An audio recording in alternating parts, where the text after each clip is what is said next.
Thank you for choosing the ResQmax from Rescue Solutions International, the choice of professionals whose mission is saving lives. This video will show you how to load your ResQmax, how to properly deploy it, and how to repack the unit. The ResQmax has many capabilities depending on the accessories and options you have chosen. Whether deploying the line only, or a line with sling, or grappling hook, many of the steps are the same. The procedures for repacking the various line or appliance options are reviewed separately in this video. So for repacking a specific appliance after deployment, you may want to shuttle to the appropriate segment of the tape depending on the accessories you purchased.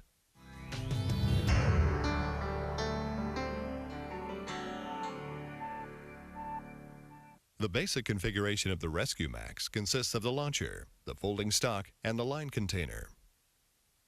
The line container for your ResQmax will be selected according to your line needs and usage. Different line options require the large container, shown here, while others utilize the compact line container. The folding stock is a useful accessory to aim the projectile more accurately. When in the folded position, the stock becomes a convenient carrying handle. The streamline filler hose assembly is used to deliver compressed air from a compressor, SCBA bottle, or scuba bottle to the projectile cylinder. This provides the charge for the launcher. Specific fittings must be used for interfacing with each of the following: North American SCBA, European SCBA DIN, Japanese SCBA, and scuba. Please ensure that your streamline filler hose is equipped properly for your source of compressed air. The line projectile will deploy a variety of line over a range of distance, depending on the service pressure and the type of line used. The PVC foam protector is intended to protect the projectile cylinder from damage on contact. If the protector shows signs of damage after use, it must be removed, the cylinder must be inspected, and the projectile cover must be replaced. Each projectile is serialized and date stamped and is intended to serve a maximum life of 5 years from the date of manufacture and must be removed from service at that time or sooner if damage is evident. A training projectile is designed for training or for repeated use when deploying a line from the launch point to a hard surface, such as ship-to-ship line deployment. The factory-installed protective cover is manufactured from a low-recoil urethane material, providing protection for the projectile and reducing projectile bounce on arrival. The phosphorescent projectile has a factory-installed phosphorescent protective cover, combining the best features of high initial brightness and long afterglow for visibility during nighttime use. The pigments used respond quickly to excitation by daylight, incandescent light, fluorescent, or ultraviolet light. This excitation process can be repeated indefinitely. Line options include 4mm and 6mm spectra line, 3mm Dacron line, 8mm polyspectra, various polypropylene lines, and 2mm spectra with Dacron leader. You can review the line chart in the operator's manual for more information on line thickness, load capacity, and performance. Additional line options are available. The kit carry bag is made up of rugged Cordura and has a weatherproof membrane over the entire footprint. The rigid rail case is designed to be fastened to the railing of a platform or stern rail of a vessel, making the ResQmax immediately available in the event of an emergency.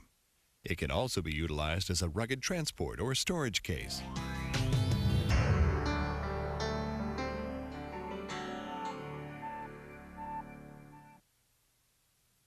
Prior to filling the projectile, please note, use compressed air only. The use of any flammable or combustible compressed gases, including oxygen-enriched compressed air, especially at high pressures, may result in a spontaneous explosion causing severe injuries or death.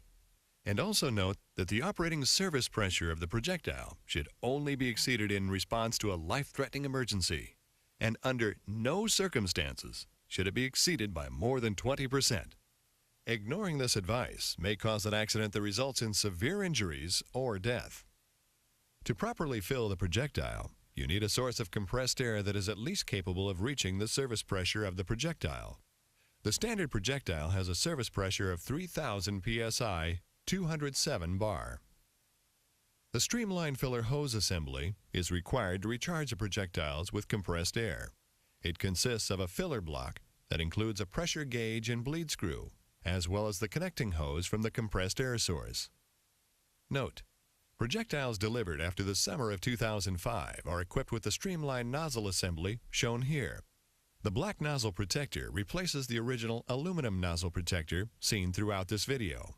The care and maintenance of the streamlined nozzle assembly is the same as the procedures shown in this video. Also note that equipment purchased prior to the summer of 2005 is equipped with the original ResQmax filler assembly and nozzle. The original ResQmax filler assembly and nozzle and the newer streamlined nozzle assembly are not interchangeable. The streamlined nozzle assembly is intended to be used only with the streamlined filler assembly, not the original ResQmax filler assembly. If you try to use the streamlined nozzle protector with the original ResQmax nozzle assembly and filler assembly, you will experience a high-pressure failure while filling the projectiles. Failure to heed this warning could result in severe injury or death. Each projectile is comprised of two principal parts: the projectile cylinder and a nozzle valve assembly, shown here with bridle lines installed. Key components include the nozzle valve protector, and the nozzle valve body. Begin by attaching one end of the streamlined filler hose assembly to your compressed air source using the appropriate fitting. Next, check that the valve key on the projectile to be filled is in the open position. When the valve key is in line with the flow of air, the valve is open. When perpendicular to the flow of air, the valve is closed. To charge the projectile cylinder, apply finger pressure on the collar of the filler valve assembly and retract it back. Then insert the neck of the nozzle into the collar. Ensure that the red bleed screw on the streamlined filler hose assembly is closed. Ensure that the nozzle valve is in the open position, with the valve in line with the flow of air. Open the air supply and very slowly fill the projectile bottle to 3200 psi, 220 bar. Note: if you hear air escaping, the O-ring in the filler block or nozzle needs to be replaced. Once desired pressure is attained, close the air supply. Remove the wrench from the streamlined filler hose assembly and close the valve in the projectile by turning it 90 degrees. Ensure that the valve key is perpendicular to the flow of air. Always replace the filler hose wrench back in the lanyard on the filler hose. Next, locate the drain port adjacent to the red bleed screw. Point the drain hole down and away from the operator and open the bleed screw, draining pressure from the filler assembly.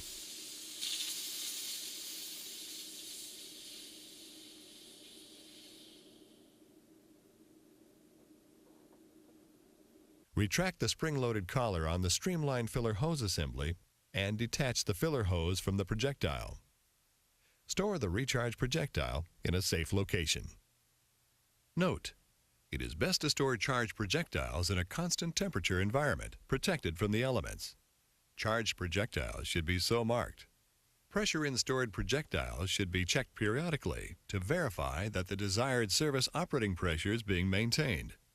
Caution: if projectiles are subject to extreme heat, the pressure could rise sufficiently to rupture the pressure relief assembly and allow the air to escape, preventing the use of the equipment.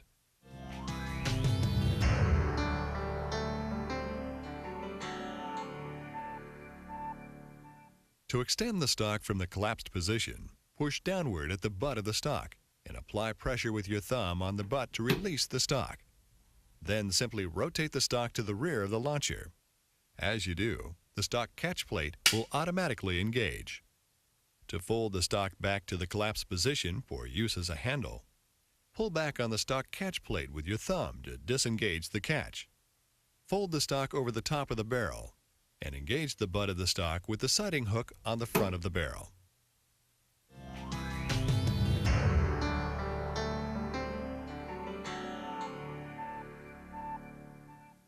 All lines used with the ResQmax may be repacked in the field by hand without the use of any special equipment. Each line has a dedicated dead end and a live end. To begin packing, disconnect the line container from the launcher and hold it vertically with the door open toward you. The dead end of the rope is the end with the snap shackle. Allow 12 inches or 30 centimeters of the dead end of the rope to hang freely outside of the right side of the container and begin dropping the line inside the container. Pull the line from over your shoulder so you can push it down into the container hand over hand using short strokes. Allow the line to fall into the container in a random crisscross pattern to avoid any snarls when it's deployed. Periodically, push the line down into the bag more tightly to make more room. When all the line is packed inside the container, close the container door. Leave the live end of the line, this is the end with the cutaway pin permanently attached through the notch on the left side of the door catch, and the dead end of the line through the notch on the right side. Next, reinstall the line container on the launcher. To connect the launcher to the line container, place the inverted T-bracket on the bottom of the barrel, on top of the line container, just behind the inverted T-groove on the upper front portion of the line container.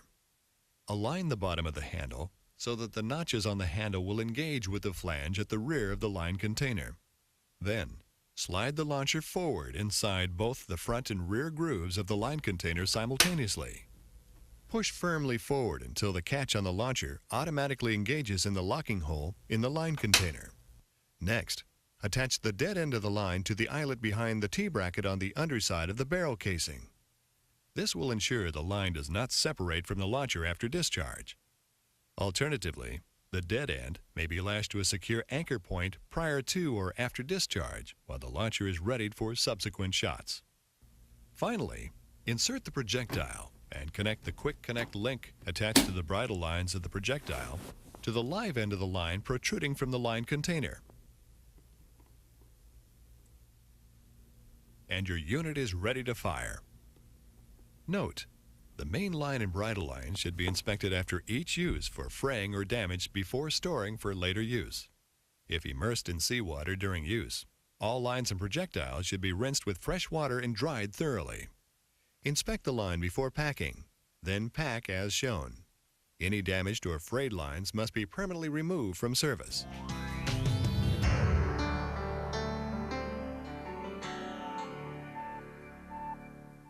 When using the line projectile with the ResQmax, a black PVC foam projectile cover is recommended. Each line projectile is supplied with a protector slipped over the projectile cylinder.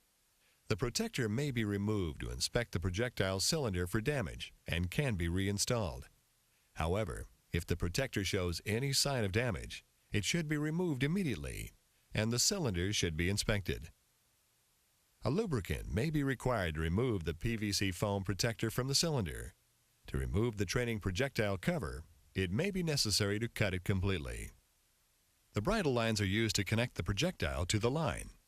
To begin, pull the quick connect that connects the bridle lines to allow the projectile to find the center point of the bridle lines.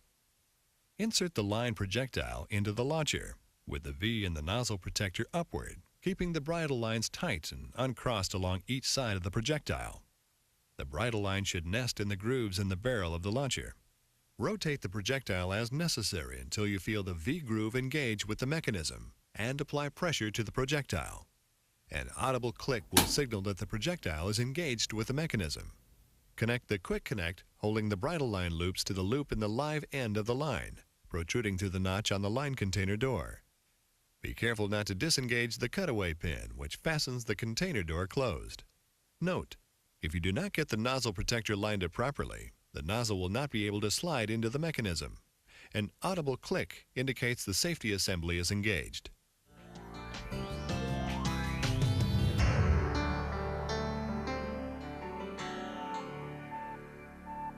The valve in the nozzle of each projectile is intended to be opened using the valve key attached to the launcher housing.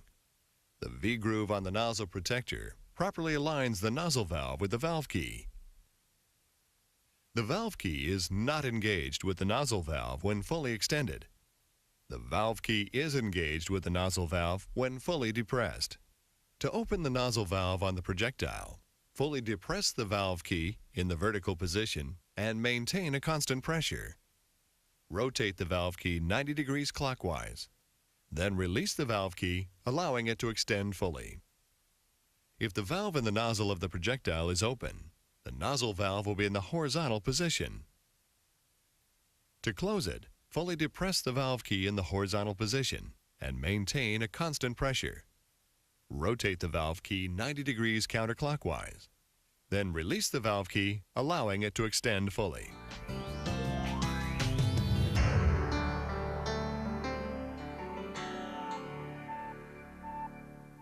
The safety push knob is a circular black button located on the same side of the launcher as the valve key, directly above the trigger. The safety push knob is at rest when protruding slightly from the side of the launcher housing. The safety assembly automatically engages each time that a projectile is inserted into the launcher. An audible click indicates that the safety has engaged. Press the safety push knob to the off position immediately before firing the launcher. When in the off position, the safety push knob remains slightly recessed inside the cavity.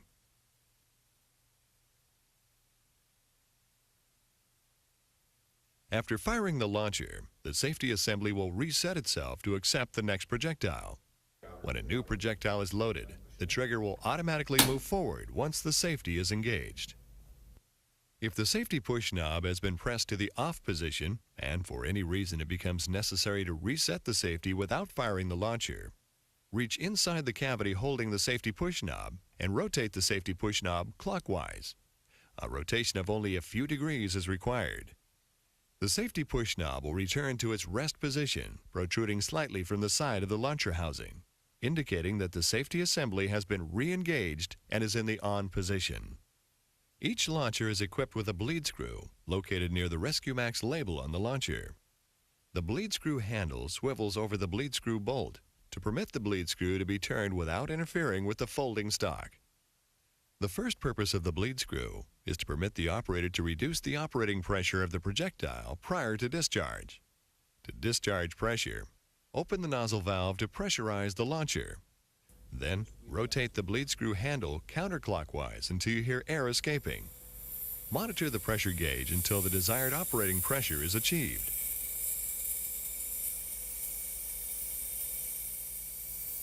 Then, rotate the bleed screw clockwise to stop the escape of air. In the event you elect not to fire a charged projectile, the bleed screw can also be used to bleed off pressure in the mechanism in order to remove a charged projectile. To do so, close the nozzle valve in the launcher. Rotate the bleed screw handle counterclockwise quickly, allowing the air to escape. Then, rotate the bleed screw clockwise to tighten.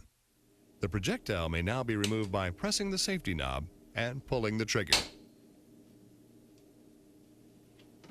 Note, there is a small nylon insert pressed into the threaded end of the bleed screw that seals the opening when the bleed screw is tightened. If the bleed screw is removed entirely for maintenance or any reason, ensure that the nylon insert remains fixed to the bleed screw prior to returning the ResQmax unit to service.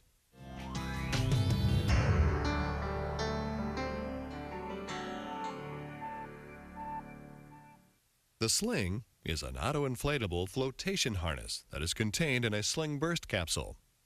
The sling can be attached to a projectile for deployment to a victim in the water. Once the burst capsule is immersed in the water, the sling inflates automatically, providing buoyancy to a victim. The sling burst capsule may not be used with a projectile protector. The sling comes packed and ready for first-time use. After each deployment into the water, you will need to replace the CO2 cartridge and the soluble bobbin. Prior to repacking, inspect the sling burst capsule. If it is damaged, replace it with a new burst capsule. To repack your sling, first release the clip as shown here. Note, it is essential that you deflate the sling completely. It will not fit into the plastic burst capsule unless this is done. To deflate the sling, remove the black cap on the red oil inflator tube and reinsert it upside down on the inflator tube to release all the air. Once the sling is completely deflated, reinstall the black cap over the oil inflator tube right side up. Note, if the black cap is left inverted inside the red oil inflator tube, the CO2 will escape from the sling on activation. After each deployment, rinse all components thoroughly in fresh water and allow all components to dry completely. Once dry, unscrew the bobbin cap from the auto-inflator and remove the yellow plastic bobbin. To insert a new bobbin, align the grooves on the edge of the bobbin with the raised edges inside the auto-inflator mechanism. Be sure the white ridges in one side of the bobbin are facing out. Do this first before you replace the CO2 cartridge. Screw the bobbin back into place.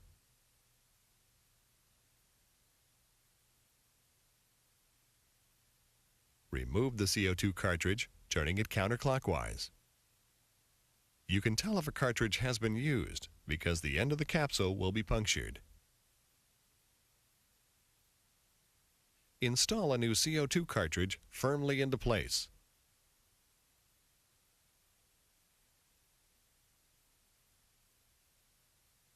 Next, fold the sling in half. Then fold it a second time as shown. Before rolling up the sling, be certain the bridle lines are fully extended away from the sling. Note, it is critical that the loop in the bridle lines should be at the apex of the bridle lines as shown here. Note the position of the strobe light. Before rolling up the sling, place the tab under the auto-inflator. Then, organize the bridle in main lines so they are not tangled and are clear of the sling.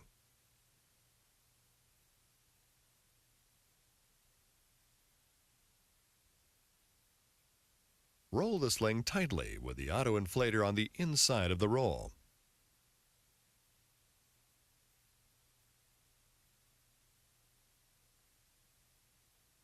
Insert the rolled sling into the plastic burst capsule through the slit on the side.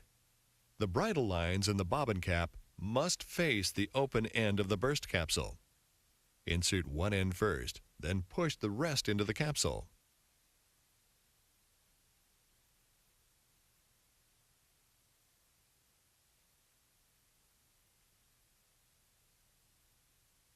Squeeze the capsule back into shape.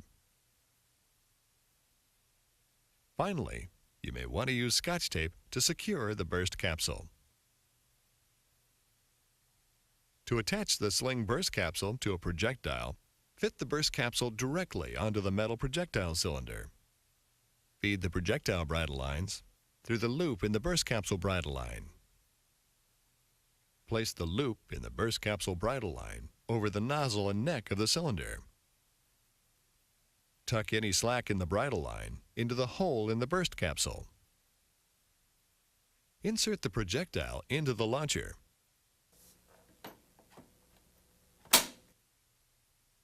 And connect the quick connect to the live end of the line. You are now ready to deploy the auto-inflating flotation harness. Note, if the sling with burst capsule is not properly attached, the sling may become separated from the line after inflation. If this occurs, it will be necessary to retrieve the sling by other means at your disposal. Please note, feed the projectile bridle lines through the loop in the burst capsule bridle line. Then place the loop in the burst capsule bridle line over the nozzle and neck of the cylinder.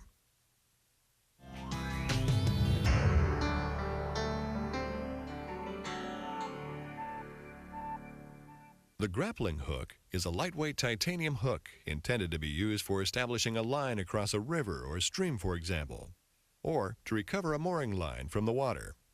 The grappling hook may not be used with a projectile protector. To attach the grappling hook to the projectile, remove the bridle lines together with the quick disconnect from the projectile.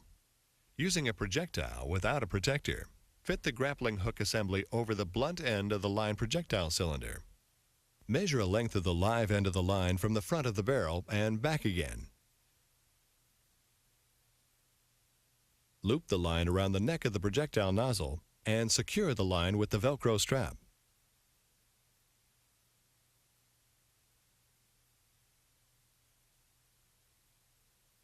Attach the bridle lines to the projectile nozzle.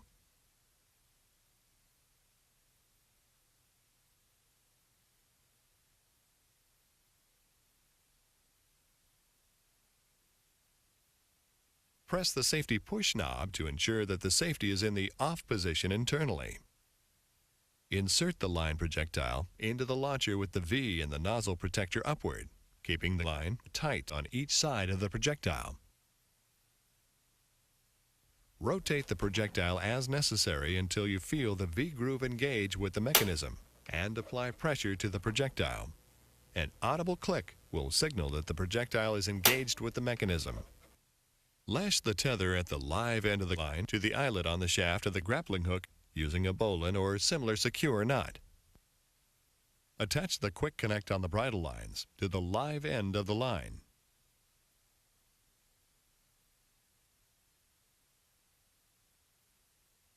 Your grappling hook is now ready for deployment.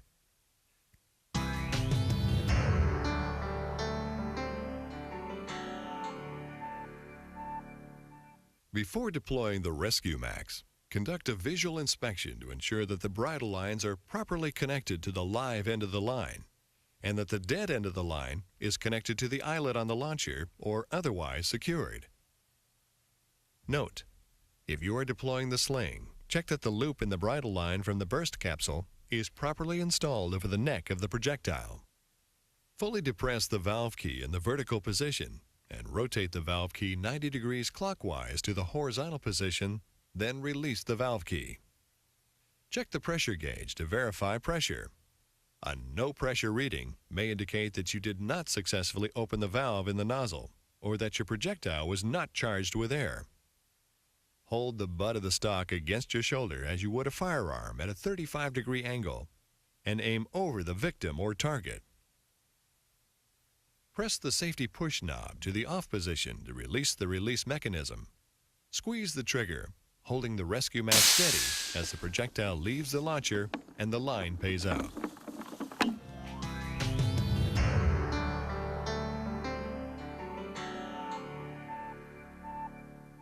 The projectile can be used over and over again if cared for properly.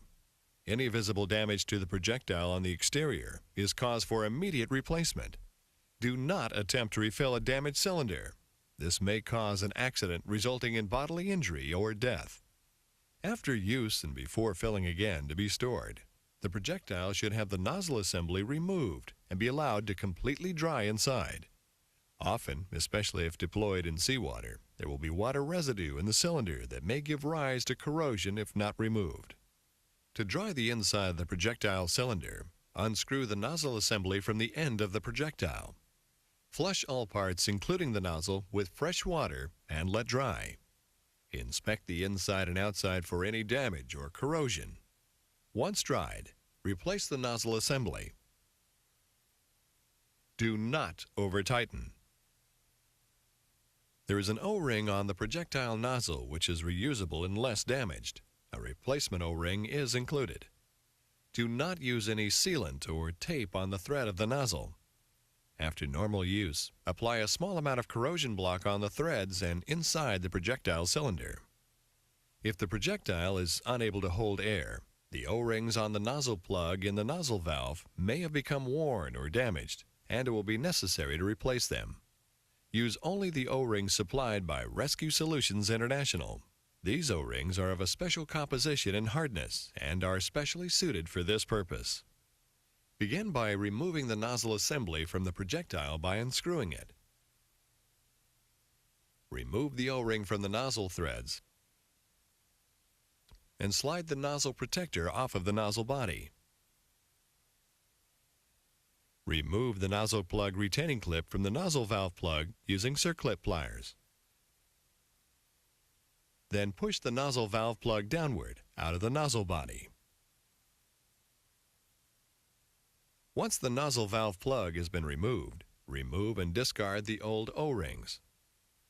Thoroughly clean the nozzle valve plug as well as the bore of the nozzle body.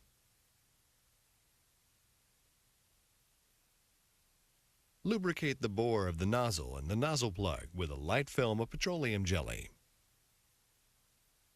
To reinstall the nozzle valve plug, orient it so that it is in an open position with the face O-ring on the nozzle valve plug turned at 90 degrees to the normal flow of air through the nozzle. Gently insert the nozzle valve plug into the opening, taking care not to cut the O-rings against the edges of the opening on the nozzle body.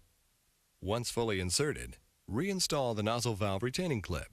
Replace the retaining clip if it is damaged. Slide the nozzle protector over the nozzle body, taking care to ensure that the aligning notch on the nozzle protector is engaged with the matching shape on the nozzle body. Finally, replace the O-ring around the threaded end of the nozzle.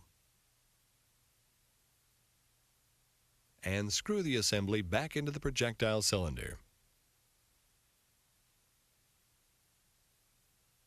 If the projectile is left exposed to extreme temperatures while charged, the pressure relief assembly may rupture and need to be replaced. Remove and inspect the pressure relief assembly by turning clockwise using a T30 Torx wrench. Clear the opening and lightly lubricate with corrosion block. Install a new pressure relief assembly. Use and care of the ResQmax is relatively simple. Please refer to your manual for regular service intervals for your ResQmax and for frequently asked questions. Although the ResQmax is designed to hold air indefinitely, it is recommended that you periodically examine its condition. Proper handling and repacking of your ResQmax assures a reliable, effective rescue tool is ready when you need it.